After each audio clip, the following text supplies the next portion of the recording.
Welcome to our daily devotional series, The Daily Herald. I pray that these messages will come to you as an encouragement and a reminder to be heralds of the Lord daily. God bless you. Thorny-ground Hearers, April 7. And some fell among thorns, and the thorns sprang up and choked them.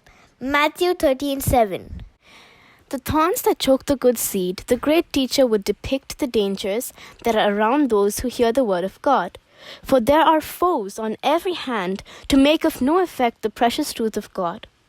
All that draws the affections from God, all that fills the attention so that Christ has no room in the heart, must be renounced if the seed of truth is to flourish in the soul. Jesus specifies the things that are dangerous to the soul. He says, the cares of the world, and the deceitfulness of riches, and the desire for other things choke the word, the growing spiritual seed, so that the soul does not draw nourishment from Christ, as does the branch from the vine, and the spiritual life dies from the heart. Love of the world, love of its pleasures and display, and love of other things to keep the soul away from God. For those who love the world do not depend upon God for their courage, their hope, their joy. They know not what it is to have the joy of Christ, for this is the joy of leading others to the fountain of life, of winning souls from sin to righteousness.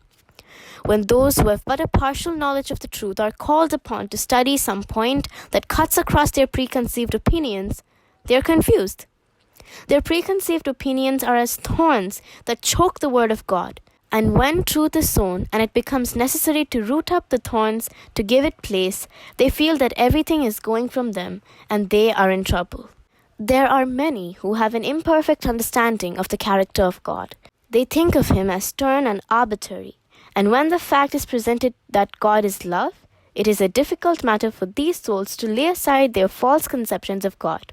But if they do not let the word of truth in, rooting out the thorns, the barriers will start up afresh and choke out the good word of God. Their religious experience will be dwarfed, for the evil of their hearts will overtop the tender plant of truth and shut away the spiritual atmosphere. The law of God is the rule of God's government, and through eternal ages it will be the standard of His kingdom. If we do not yield to its requirements in this life, learning to love God with all our hearts and our neighbors as ourselves, we shall meet with no change in character at the appearing of Jesus.